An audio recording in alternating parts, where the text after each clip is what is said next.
보도록 하겠습니다. 하나님 말씀은요, 빌립보서 3장 1절부터 9절까지 말씀입니다. 빌립보서 3장 1절부터 9절까지의 말씀을 제가 한 절 읽고 여러분들이 한 절 읽는 교독으로 함께 봉독하시겠습니다. 빌립보서 3장 1절부터 9절까지 말씀입니다. 끝으로 나의 형제들아, 주 안에서 기뻐하라. 너희에게 같은 말을 쓰는 것이 내게는 수고로움이 없고 너희에게는 안전하니라. 개들을 삼가고 행악하는 자들을 삼가고 몸을 상해하는 일을 삼가하라. 하나님의 성령으로 봉사하며 그리스도 예수로 자랑하고 육체를 신뢰하지 아니하는 우리가 곧 할례파라. 그러나 나도 육체를 신뢰할 만하며 만일 누구든지 다른 이가 육체를 신뢰할 것이 있는 줄을 알며 생각하면 나는 더욱 그러하리니 나는 8일 만에 할례를 받고 이스라엘 족속이요 베냐민 지파요 히브리인 중에 히브리인이요 율법으로는 바리새인이요 교회를 박해하고 율법의 의로는 흠이 없는 자라. 그러나 무엇이든지 내게 유익하던 것을 내가 그리스도를 위하여 다 해로 여길 뿐더러 또한 모든 것을 해로 여김은 내 주 그리스도 예수를 아는 지식이 가장 고상하기 때문이라.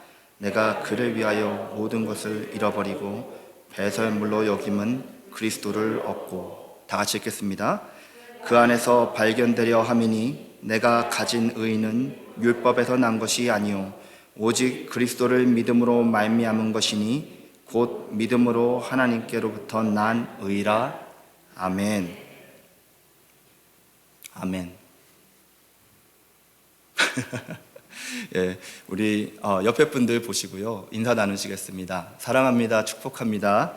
정말 잘 오셨습니다. 사랑합니다. 축복합니다. 한 10여 년 전부터 젊은 청년들이 스펙이라는 단어를 많이 사용하기 시작했습니다. 스펙. 처음에는 솔직히 스펙이 무슨 말인지 잘 몰랐습니다. 영어인지 한글인지도 잘 몰랐고요. 그런데 이렇게 모르면은 좀 이렇게 시대에 뒤처진 듯한 그런 느낌을 받아서 또 누구한테 몰라가지고 물어보기도 좀 그렇고 해가지고 그냥 대충 사용하는 것을 이렇게 들으면서 이런 의미겠거니 하고서 이렇게 사용하면서 살았습니다. 처음에는 대충 이렇게 들어보니까는 이 스펙트럼의 약자가 아닐까라는 생각을 했어요. 그래서 그 사람이 가지고 있는 역량이나 그 사람이 가지고 있는 가능성, 그것을 보면서 스펙트럼에 말하는 것이겠구나 해가지고 그런 식으로 사용을 했습니다. 나중에 계속 그렇게 살 수는 없잖아요. 대충 이렇게 알면서 살 수는 없잖아요. 제대로 알아야 되잖아요. 그래서 구글에서 설치를 해보니까는요, 이 스펙이 스펙트럼의 약자가 아니라 스페시피케이션의 약자라는 것을 알았습니다. 스페시피케이션. 그 의미가 뭐냐면요, 어떤 것을 만들었을 때 사용되는 내용물들을 말하는 것입니다. 약을 만들면은 그 약에 들어가는 여러 가지 성분들이 있잖아요. 그래서 그 약통의 뒤를 보면은 쭉 이렇게 뭐가 들어가 있는지 이렇게 나열이 되어 있습니다. 그게 바로 스페시피케이션이에요. 그러니까 어떤 사람이 스펙을 말할 때 문자 그대로의 의미를 본다면은 그 사람이 무엇으로 만들어진 사람인가? 다시 말하면 그 사람의 내용이 무엇인가를 얘기하는 것입니다. 거기에는 성품도 들어가겠고요, 인격도 들어가겠고요, 어떤 관계를 어떻게 맺는지도 아마 들어갈 것입니다. 그런데 요즘에는 사람들이 이 스펙을 사용할 때는 다른 의미로 사용하고 있는 것을 알 수 있어요. 이 사람의 내용이 아니라 그 사람이 어떤 일을 할 수 있으며 무슨 성취를 이루며 살아왔는가, 이것을 나열한 것이 이 스펙이 되었습니다. 그래서 사람들이 스펙을 쌓는다라고 말할 때 보면은 그저 이력서에 나열되는 자격증들 아니면은 상탄 것들, 이 정도가 그 의미로 변해버렸습니다. 그러나 이 현대 사회는요, 스펙을 쌓는 것 정도로 끝나지 않습니다. 어떻게 그 스펙으로 자신을 잘 포장하는지도 굉장히 중요합니다. 겸손하려고 자신을 낮추는, 그렇죠? 자신의 실력을 숨기고 살아가는 그런 은둔 보수들이 존재하던 낭만적인 시대는 다 지나갔습니다. 요즘에는 어떻게 해서든지 더 좋은 스펙으로 자신을 포장해서 보다 더 좋은 것을 얻으려고 합니다. 자기 자신이 좋은 학교나 좋은 직장이나 좋은 형편을 누릴 만한 사람이라는 것을 자꾸 이렇게 나타내려고 하고요. 자신이 이 정도의 스펙이 있기 때문에 그것들을 누리는 것이 당연하다라는 태도를 가지고 살아갈 때가 많습니다. 자신이 열심히 해서 정정당당하게 누리는 것이라고 말하면서요, 스스로에게나 다른 사람들에게 인정을 받으려고 노력을 하죠. 그리고 우리는 그런 것이 당연한 것이라고, 옳은 것이라고, 바른 것이라고 말합니다. 본인이 일을 해가지고 받은 거잖아요. 이것이 세상의 논리입니다. 그렇게 놀라운 것도 아니고요. 오히려 이렇게 하는 것이 페어하다라고 얘기를 해요. 정직한 사람이라면 모든 것을 노력해서 얻어야 한다고 가르치는 것이 세상이죠. 그런데 문제는 세상의 원리가 이렇기 때문에 하나님의 역사도 이런 원리로 똑같이 이루어질 것이다 라고 생각하는 성도들이 생각보다 참 많습니다. 여러분, 유대인들도 그런 생각을 하면서 살았습니다. 하나님의 율법을 지키고 하나님의 뜻을 따라 살면서 영적인 스펙을 잘 쌓으면 마지막에 하나님을 만날 때 하나님께서 나를 인정해 주실 것이라고 생각하는 사람들이 바로 유대인들이었습니다. 그래서 바울도 그의 젊은 시간을 영적 스펙 쌓는 데 투자를 많이 했습니다. 율법을 지키려고 노력했고요. 열심으로 하나님의 영광을 위해서 자기 생각에 잘못된 가르침을 늘어놓는 이 그리스도파 유대인들을 핍박했습니다. 그 사람들이 따르는 예수라는 사람이 살아있을 때는 죄인들하고 돌아다니더니만 결국에 마지막에는 신명기 21장 23절 말씀처럼 저주받아서 나무에 매달려 죽었는데, 그런 사람을 메시아라고 하니까 바울이 받아들일 수가 없었던 거죠. 그래서 누가 시키지도 않았는데 자원까지 해서 열심을 가지고 사마리아에 생긴 신생교회들까지 핍박하기 위해서 대제사장의 조서를 받아가지고 갔던 것입니다. 그런 바울이 사마리아 땅으로 가던 도중에 그의 세상이 바뀌는 그런 경험을 하게 되죠. 그동안 그가 쌓았던 영적 스펙들과 그것을 통해서 얻은 하나님 앞에서의 자신감이라고 할 수 없죠. 자만심이죠. 이 모든 것들이 완전히 쓸모없는 것이 되는 경험을 하게 됩니다. 자신의 의를 쌓기 위한 그 열심으로 바울이 결국에 찾게 된 것은 무엇이냐? 자기의 의라는 이름의 불의였습니다. 불의. 그리고 자신이 아무리 노력한다고 해도, 자신의 입이 10개라도 해도 할 말이 없는, 자신은 죽어도 시원치 않은 죄인이라는 것을 알게 된 바로 그 순간 예수님께서 찾아오셔서 그를 용서하시고 복음의 일꾼으로 소망을 주시는 은혜를 받게 됩니다. 디모데전서 1장 13절과 14절 말씀인데요, 우리 한번 같이 읽어보겠습니다.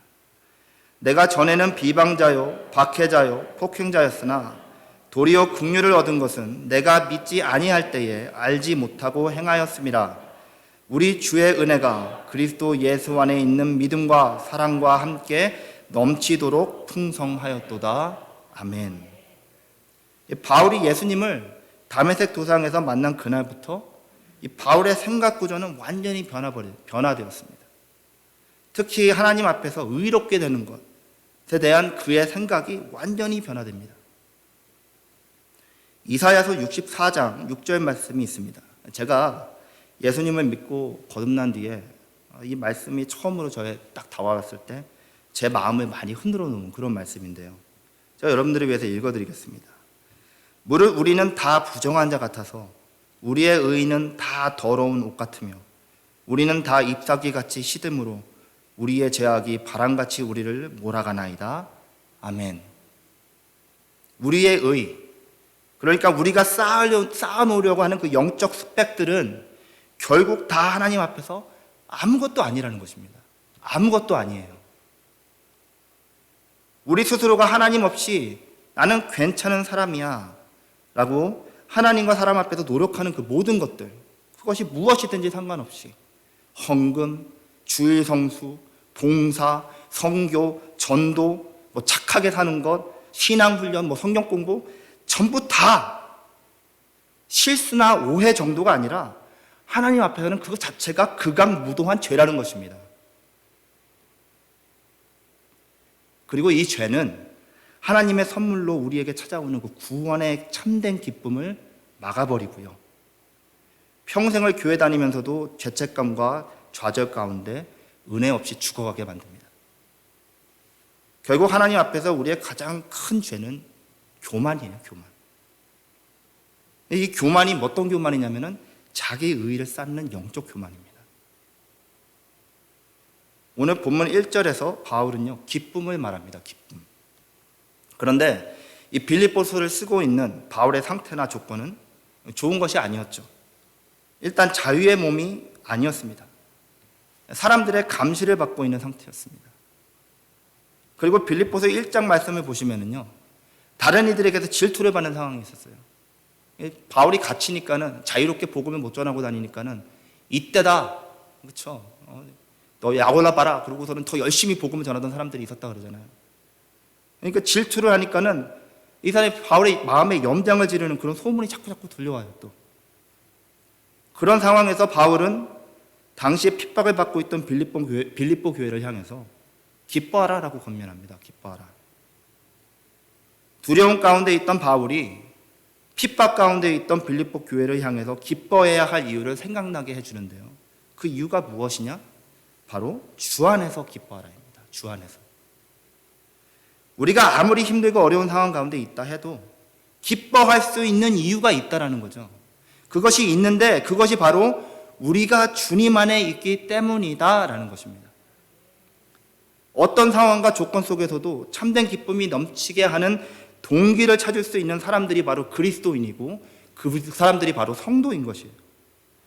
과거에 저지른 죄에 대한 죄책감, 현재 내가 저지르고 있는 죄, 빠져있는 죄, 앞으로 다가올 죄에 대한 형벌에서 완전한 자유가 주 안에 있기 때문에 우리는 기뻐할 수 있다는 것입니다. 여러분 한번 생각해 보세요. 사냥꾼의 덫에서 풀려난 동물은 얼마나 기쁠까요?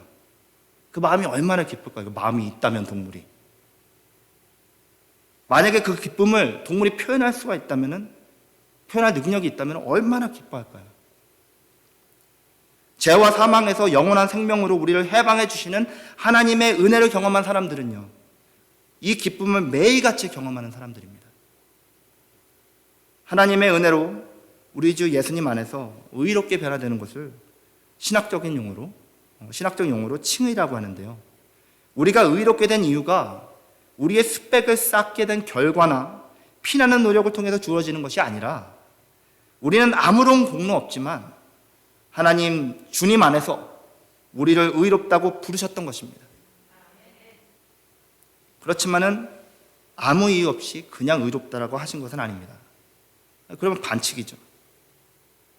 의로운 분이 의롭게 되는 조건을 다 실행하신 후에 그 의를 우리에게 부어주신 것입니다. 여러분, 돈이 없는 사람이 은행에 들어가서 남의 돈을 그냥 집어서 가지고 나오면은 그건 강도이죠, 강도.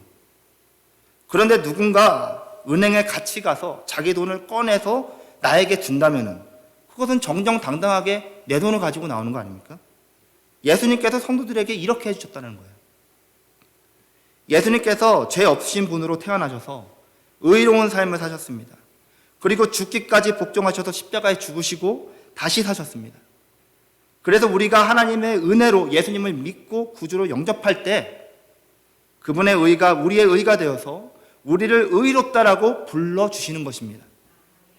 그분의 의가 우리의 의가 되는 것이죠. 의롭지 않은 사람들을 의롭다라고 정정당당하게 불러주시는 이유는 우리가 의로우신 주 예수 안에 있기 때문입니다. 여러분, 가난해서 부도난 우리의 영혼에 영적인 부자 되시는 예수님이 야, 내 것은 다 네 거야 라고 말해주셔서 내가 노력해서 얻은 것은 아니지만 그 부가 다 내 것이 된 거예요. 근데 이것이 사실이라면, 우리가 진짜 이것을 믿는 그리스도인들이라면 그 구원의 기쁨을 세상에 그 어떤 것이 빼앗아 갈 수 있겠습니까? 아무것도 빼앗아 갈 수 없습니다. 정말로 빼앗길 수 없는 놀라운 구원의 은혜를 통해서 세상에 줄 수 없는 참된 기쁨이 우리 안에 있는 것을 우리가 깨닫고 날마다 언제나 그 기쁨에 충만한 삶을 살아가는 우리 모두가 될 수 있기를 예수님의 이름으로 축원드립니다. 여러분, 우리가 주 안에서의 개념을 잘 이해하기 위해서는요, 주님 안에 있는 것이 아닌 것을 비교하면 됩니다. 그러니까 본문의 내용을 보시면은요, 주 안에 있는 것의 반대 개념을 자아에 갇혀 있는 사람들로 표현합니다. 자아에 갇혀 있는 사람들. 본문 2절에 보시면은요, 바울이 한 부류의 사람을 이제 의분에 차서 막 뭐라고 하는 장면이 나오죠. 2절 말씀에. 신약에 보면은 3대 욕이 있어요, 여러분. 3대 욕. 첫 번째 욕은 세례 요한이 이 회개의 세례를 받으려고 바리새인들이 오니까는 뭐라 그래요? 독사의 새끼들아. 첫 번째 욕이죠. 두 번째로 예수님이 복음을 받아들이지 않는 사람들을 보고 뭐라 하세요? 차라리 진주를 돼지한테 주지, 절대로 진주를 돼지한테 주지 말아라. 돼지라고 생각하잖아요. 돼지라고 말씀하시잖아요. 그리고 세 번째로 오늘 본문 말씀 2절에서 바울이 할레파 사람들에 대해서 개들을 삼가라, 행악자들을 삼가하고 몸을 상해하는 일을 삼가라 라고 말합니다. 이 할레파는요, 예수님을 믿음으로 구원을 얻는다 라고 하지 않고요, 예수님을 믿고 할례를 받아서 유대인이 되어야 의로워진다 라고 하면서 이 이방인 그리스도인들에게 할례를 강요했던 사람들입니다. 한마디로 이단들이죠. 이 사람들은 자신들이 꽤 괜찮은 존재이고요, 다른 사람들보다 더 의로운, 다른 사람들이 따를 만한 사람이다 라고 빌립보 교회에서 자신을 PR하고 다니던 사람들이었어요. 너희들도 나처럼 돼야 돼, 이렇게 했다는 거죠. 바울은 그들과 상종도 하지 말라라고 가르쳐 주십니다. 말합니다. 신약에서 사람을 괴롭혀낼 때가 이게 몇 번 있었는데요, 주로 약속을 받지 못하는 사람들을 얘기할 때 개로 표현을 합니다. 마태복음 7장 6절 말씀에 예수님이 이렇게 얘기하셨어요. 거룩한 것을 개에게 주지 말라. 요한계시록 22장 15절 말씀에서요, 마지막 때의 결국을 말씀하시면서 이렇게 얘기하십니다.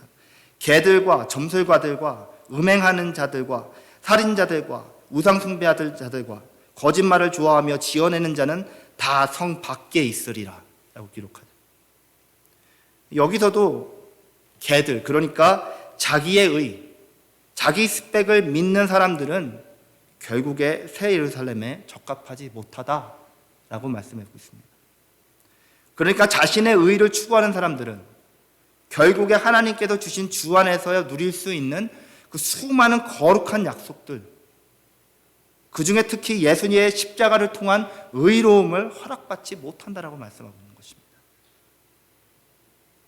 우리 주 예수 그리스도 안에서 우리가 가진 의의 기초는요, 우리가 노력해서 얻은 지식이나 재물이나 영향력이나 선한 삶이나 아니면 혈통 이런 것 같지 않고요, 이것이 자랑이 되면서 살지 말라라고 예수님께서는 얘기를 하고 계시는 것입니다. 성경은 얘기하고 있는 것입니다. 그러니까 이런 것들이 자랑하면서 살지 말고 예수님을 자랑하면서 기쁘게 살아가라 라고 말씀을 하고 계신 것입니다. 이런 것들 때문에 교회 안에서나 교회 밖에서 어깨에 힘이 들어간다면 그게 문제가 많은 거죠. 우리가 가진 의의에 대한 확신은 무엇입니까, 여러분?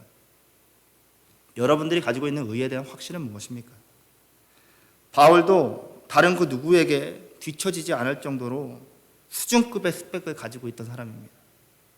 5절과 6절 말씀 보면은요, 할례를 8일 만에, 태어나서 8일 만에 받았어요. 유대인이었고요, 베냐민 지파였고요, 히브리인 중에 히브리인, 바리새인이었고요, 열심으로는 하나님을 섬겨서 교회를 핍박한, 어떻게 보면 유대인들로서 더 이상 바랄 것 없는 스펙을 자랑하고 있던 바울이었습니다. 그러니까 바울은 하나님 앞에서 의의를 쌓는다는 컨셉으로 살아가는 유대인들에게는 참 부러운 이력서를 가지고 있는 사람이에요. 바울이 스스로 이런 스펙들을 나열하면서 바랬던 것이 무엇이었을까요? 이렇게 쭉 쓰면서 난 이런 사람이야, 이런 사람이야 라고 쭉 쓰면서 바랬던 것이 무엇이었을까요? 빌립보 성도들에게 나 이런 사람이었어, 자랑하려고 그랬을까요? 바울은 지금 자기의 의로 하나님 앞에 서려고 하는 사람의 최고의 끝에 내가 있었다, 내가 거기 있었던 사람이야 라고 빌립보 사람들에게 말을 해주고 있는 거예요. 왜냐하면은 그래야지만 바울이 다음에 전하고자 하는 그 말의 임팩트가 더 커지기 때문입니다. 바울은 자신의 의롭기 위해서 그동안 쌓아온 것들과 유대인으로 태어나서 얻어진 모든 것들이 다 무의미한 것이다라고 말하기 위해서 이것들을 쭉 나열했던 것이에요. 하나도 빠짐없이 다 나열한 것은요, 그것들이 하나도 빠짐없이 전부 다 자신을 의롭게 하기 위해서, 구원을 얻기 위해서는 아무 쓸모도 없다라는 것을 보여주기 위해서였습니다. 오늘 본문 말씀 7절부터 9절까지의 말씀을 다시 한번 보도록 하겠습니다. 다시 한번 같이 읽겠습니다. 그러나 무엇이든지 내게 유익하던 것들을 내가 그리스도를 위하여 다 해로 여길 뿐더러 또한 모든 것을 해로 여김은 내 주 그리스도 예수를 아는 지식이 가장 고상하기 때문이라. 내가 그를 위하여 모든 것을 잃어버리고 배설물로 여김은 그리스도를 얻고 그 안에서 발견되려 함이니 내가 가진 의는 율법에서 난 것이 아니요 오직 그리스도를 믿음으로 말미암은 것이니 곧 믿음으로 하나님께로부터 난 의라. 아멘. 제가 10대 때요, 한동안 이 옷에 빠져 있던 적이 있었습니다. 그래서 아르바이트를 해가지고 번 돈 대부분을 옷 사는데 다 허비했던 적이 있었어요.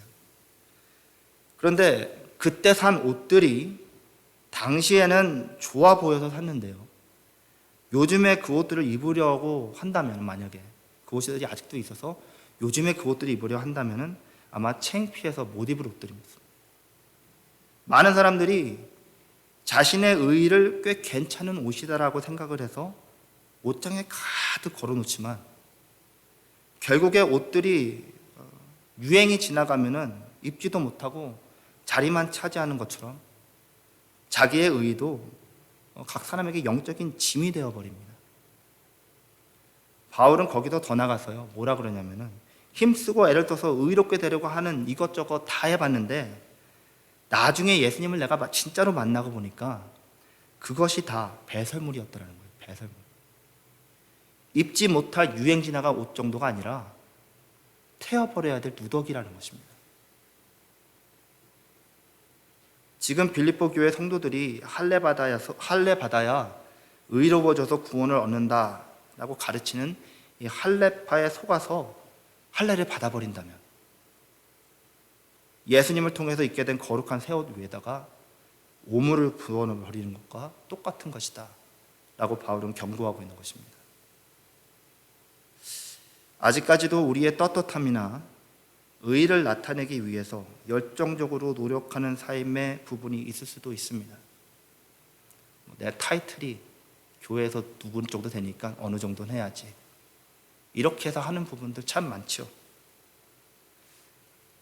자신이 노력해서 얻는 것들로 인해 영적 자신감이나 자기의의에 빠져서 그것으로 자랑 삼고 잘못된 확신이나 구원의 명분으로 생각하며 살아간다면 아직도 하나님의 의의에 대해서 잘 모르는 것입니다.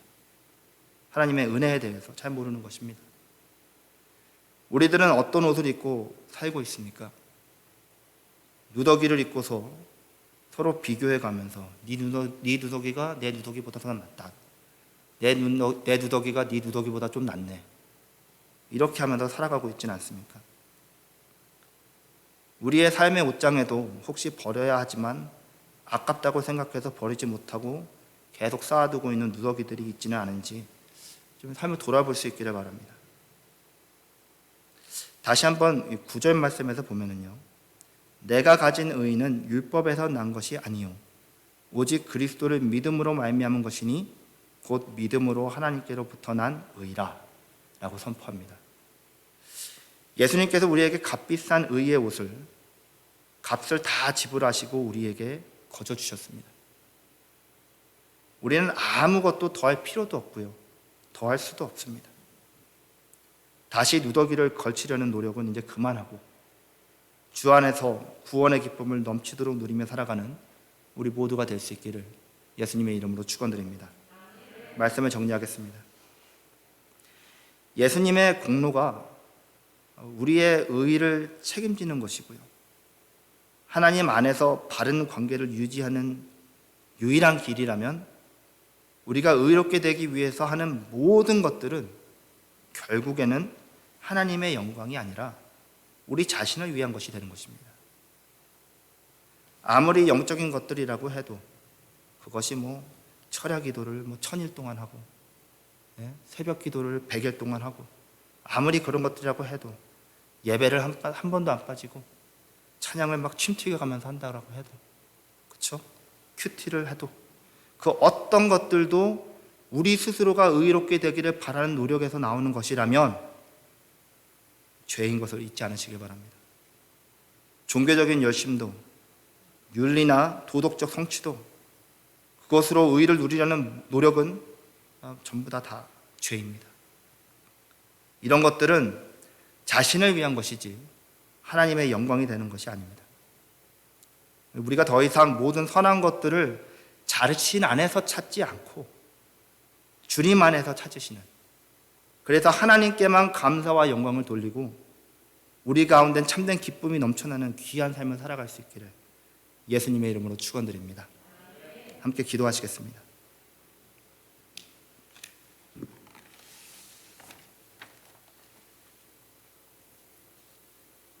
우리가 이 시간 함께 주님 앞에 기도할 때 우리 스스로의 안에서 찾으려던 모든 선한 것들을 이제는 주 안에서 찾을 수 있기를 바랍니다. 아버지 하나님, 눈을 우리에게서 하나님께로 돌릴 수 있도록 이 시간 은혜 베풀어 주시옵소서. 그래도 내가 썩 괜찮다고 생각했던 우리의 모습들이 하나같이 모두 누더기였음을 우리가 고백하면서 거룩한 의의 옷을 입고 내가 선한 것이나 내가 힘이 있어서 하는 것이 아니라 모두 하나님의 역사하심인 것을 감사하며 은혜 가운데 참 기쁨이 넘치는 하루하루를 살게 해달라고 이 시간 하나님 앞에 간절히 기도하는 시간을 갖겠습니다. 우리 다 같이 기도하시겠습니다.